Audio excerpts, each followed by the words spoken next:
Welcome along everybody to this review of Dungeon Clawler. For transparency, I was given a copy of the code by Straythorn Studios. Not only did I get a copy of the Steam version, but a copy of an iOS version, and I've also been playing the game on my Android. So I wanted to give you a quick rundown of the game, what the mechanics are like, and my thoughts on it, and how it plays on both. I'm actually playing this game live as we're going, so you see some stoppages. That's just me just playing as I'm talking. But it's easy for me to talk about the game while it's going, and I'll just stop here to talk about what it is and what you've got going on screen at the moment. So the game basically is, there's 12 characters, I think 11, 12 characters. Each are very, very unique. You have the claw machine, which is up here, and there's multiple different claws that you get. So we've had a grab one, there's a magnet one, there's a tentacle one, and there's a harpoon. And they all act differently. The harpoon goes straight down, use the items twice. The claw is the claw, it picks them up. The one on the screen, the magnet, it just magnetizes all metal objects. And the tentacle one, when it's in water, spreads out and it collects everything. And it's a really unique take on like a dungeon crawler. Now obviously that's why it's called Dungeon Clawler. And it has many secret things, and you get perks, and it's like a roguelike sort of a deck builder. As you go through, you get stronger through the dungeon. There's 20 floors as indicated here, and there's 4 difficulty levels, on which I will come on to a little bit later. And the idea of the game is to protect yourself and kill. So if you know Slay the Spire, all them types of games, it is very similar to that. And what I found with this game is I can't stop playing it. As I said, I was given an iOS code, and I then have bought this on my Android as well. And I can't stop playing it. I just find it so much fun, so unique. All the characters play uniquely. I have different characters that I like. And it's so good. But you come back and when you go through, you pick up stuff. So this time I'm going to pick up a magic wand, and it is wood, and it's upgradable, and it does 5 damage and heals, which is really good. I say, just saw there you come through, and the reason why I like this game, why I keep playing it, is every run is different. You can get broken in so many different ways. And I haven't felt stagnant. And I've been playing this across 2 devices. I've unlocked all the characters at this point across both devices. The footage you are seeing is on the Steam version, but it plays exactly the same on sort of Android, is where I've probably put most of my time in. Did ask for an iOS code, and they gave me one, but actually transpires that I've played more on my Android, but it's fine. Price points of the game, £10, probably $10, €10 is the way the world works for the Steam version, and it is only £5 euros dollars for the mobile version, and there's nothing missing in the mobile version. You get exactly the same with everything. It is a little bit finicky in places, especially using the harpoon. You get, yeah, when we see the harpoon, I'll showcase it. But yeah, you get it. And this is probably one of the things actually to point out, is it can be quite finicky in using some of these. And again, this is PC, a little bit worse on Android and iOS, because you need to be quite precise in some of your drops. And there's one character that you only have 3 seconds to act, and on mobile devices it is a little bit tricky to get all the way across. Standard stuff, got a boss on the screen at the moment, but yeah, you're used to this stuff. If you're used to a dungeon crawler with Slay the Spire, you go through floors, you get to a boss, you carry on going. There's elites and all of that stuff. There is only the 20 floors, there's no different acts like there is for Slay the Spire. And that's some of the things I'll come on to a little bit later around just what I want for development in the game, because it is an early access, it is not 100% complete, and what I want to come on. So the first 2 bosses, for instance, are the same, and I would like them to vary the first few bosses, make them a bit easier, potentially have this one come and be a later boss and be a lot harder. Pretty simple, this first boss. But as I said, the game is uniquely fun. There's the tentacle one on the screen, and as I said, the replayability of this game is massive. So there's 4 difficulty levels, and you have to clear once across one character, and then that unlocks across all characters, and then you get to Nightmare, where it is literally very, very difficult. In terms of rewards and stuff, you do get quite a few rewards and different challenges. So at the end of this, you get, you know, the perks that you can get. When you get to question marks, there's different types of sort of rewards you can get on that one. So there's one where you have to harpoon down and get a chest. There's another one where there's 3 little bags along spike balls, and every spike ball hits you for 5 damage, but you get some good rewards. The reward room is filled with water, and you can use the tentacle to collect. That's pretty decent. And rarities, by the way. There is rarities of all of this stuff. Let's head over to an elite fight. So this is an elite fight and a perco mat. There's a machine that turns around and you get perks. We've only got a tentacle here, so let's just hit this. And like there's this fluff down the bottom, and when I talk about that replayability value, you've got this fluff. And if I was to put water in here, and then there's other things like poison bombs and fire bombs, it literally turns this into damage. This is the harpoon, and this is the one that can be a bit finicky. So it's got quite a small hit area. And if I wanted to hit this, that's generally good. But if I wanted to try and line this up, to try and hit a few of these, it's a little bit tricky. So if I do it now, I've got them. Trying to do that on a mobile is nigh on impossible. So I just want to make sure you're fully aware that if you are playing this or think of playing this on mobile, that type of thing is a little bit tricky. And it's probably why the price point is a lot lower as well, because it does have its flaws. A couple of other things to probably worth mentioning as well is the enemy variety is good, but it's not massive. There's probably about 7 or 8 different types of enemy combinations that you can get.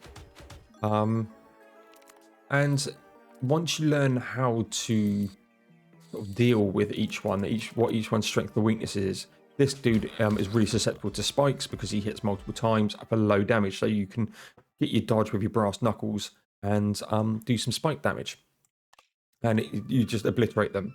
And that moves me on to my next sort of point around items that the balance. Let's talk balance, because that's what ultimately it is. There's a few things in this game that are just completely and utterly broken, and with them you can become an unstoppable force that you just can't lose the game from.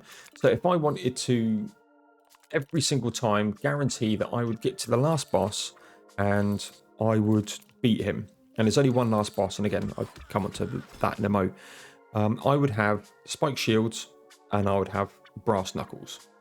Between spike shields and brass knuckles, you do not need anything else in your deck. Maybe a healing flask or a healing wand, magic wand, just to be on the safe side. But you come in, you get your brass knuckle. That gives you 1 dodge. Upgrade, it gives you 2 dodges. Dodge completely null and voids attacks, and the spike damage will just come back. Now, the reason why I get to take the magic wand as well is there is some enemies that also debuff. So a dodge, you can dodge the debuff, then you dodge the damage, and there's one enemy that does both at the same time. But you can dodge it. There's like bombs that do 50 damage. You have 1 dodge up, and it just absolutely obliterates them because you just dodge that 50 damage. And then you get the spikes, shields. This gets used twice. 15. He's going to hit twice, and he's going to do 25 damage. So if I just come here, for instance, so I know I'm not going to kill him, get some block, he's going to hit me twice and die. So spikes is broken, and brass knuckles are broken. So you just take spike shield when it comes. You can come to these. This is the one where there's lots of these, and it's a little bit tricky because you do hurt yourself. And you can just grab one. And if I just grab all 3 of these, I can take 3 rewards. That's terrible. I'm not even going to use that. So you come on your next one, and this is what I was talking about. So this gives block. So it gives me 5 block upgraded. So I've got 12 damage, 15 damage, 27. This is the guy I was talking about who debuffs and attacks. I've got 33 damage coming, which is why I think you do need a magic wand every now and then. But if you just consist of just getting spikes, he's going to hit himself. And you can just see that's just on this character who's a little bit hit and miss character. She can come with 1 to 3 claws. This character you unlock during the game. And you can just dodge most, especially when it comes to the bosses. They don't have massive multi-attacks. There's one that can hit for 5, but it's low damage. So if you've got high amounts of spikes, coupled with heal, because I can just come down and do this heal. How much heal am I get for that? I've got 10 heal back from that. 25 damage is coming, and I've got enough block here to kill it. And that is just a little bit broken, in my opinion. It needs a little bit more balancing. Especially when you start to do things like any block that you don't have, you can there's a perk you can get that it rolls over. But yeah, just killed them. Yeah, and I can go again just to get more. So that's the sort of the issues I've got. So I'm just going to save next out of this because I want to just talk about some other stuff. So ultimately the game is massively addictive. Runs are so unique. If you are like me, you go, do you know what? I've got life matters. You just come out and you come here. There is no save slots per se. So there's no meta progression behind these save slots. If I was to die, this would clear. You can just have 3 saved runs.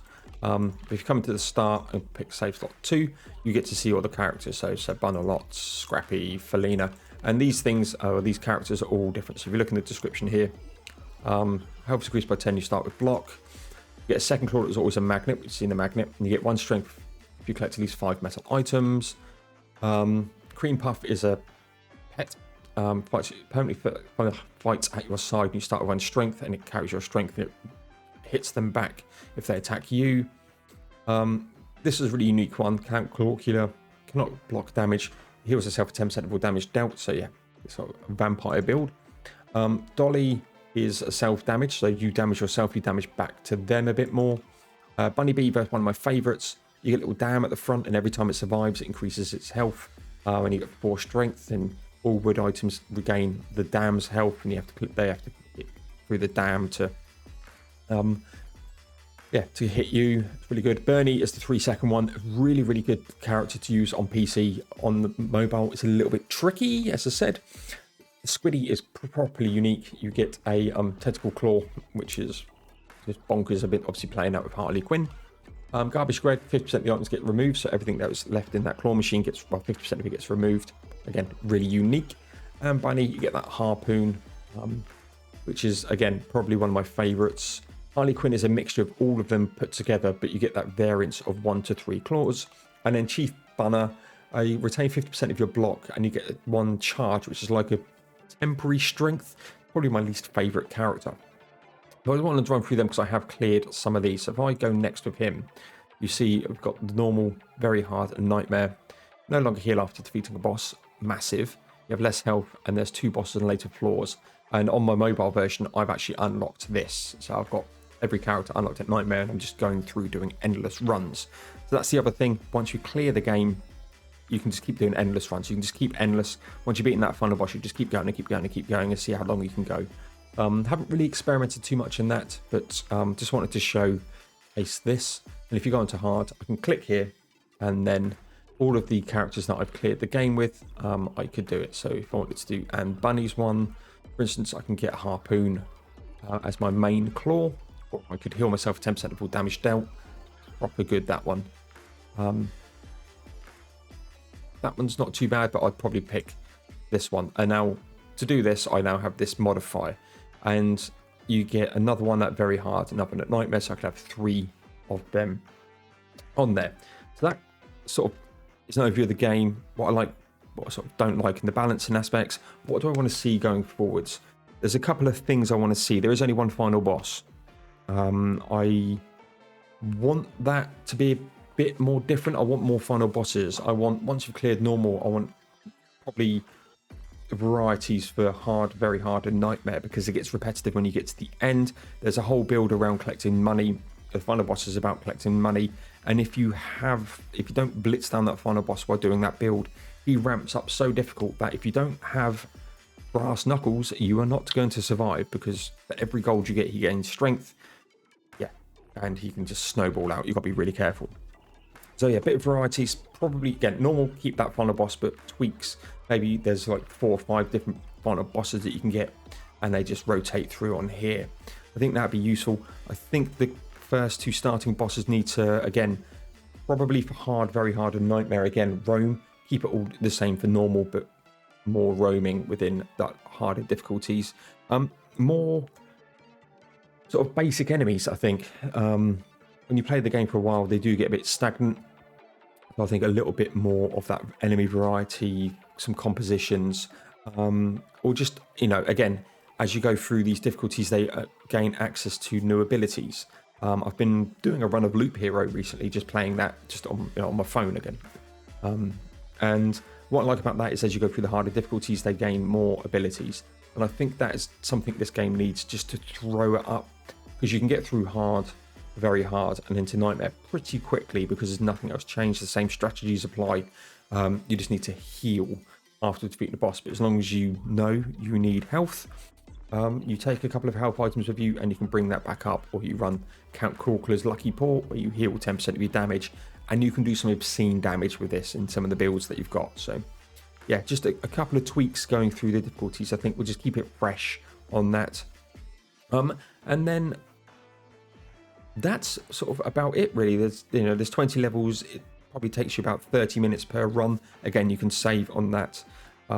Each of the maps and the sort of the dungeons you go through are the same, but the paths you can take are different. And you know, you can either go to do an upgrade path or a change, you know, something from cloth to metal to make it be attracted to a magnet. That stuff is all really, really good. But yeah, just a bit more enemy variety, a little bit more boss variety in the later difficulties. I think normal, keep it as it is to get people through that one, and then just literally open the can of worms and unleash hell through the next ones. But that has been my review for Dungeon Clawler on the mobile and on PC. Again, so thank you to Straightforward Studios for the copy of the game on platforms. I highly recommend this game. It's quite cheap, it's addictive, you'll lose time in it.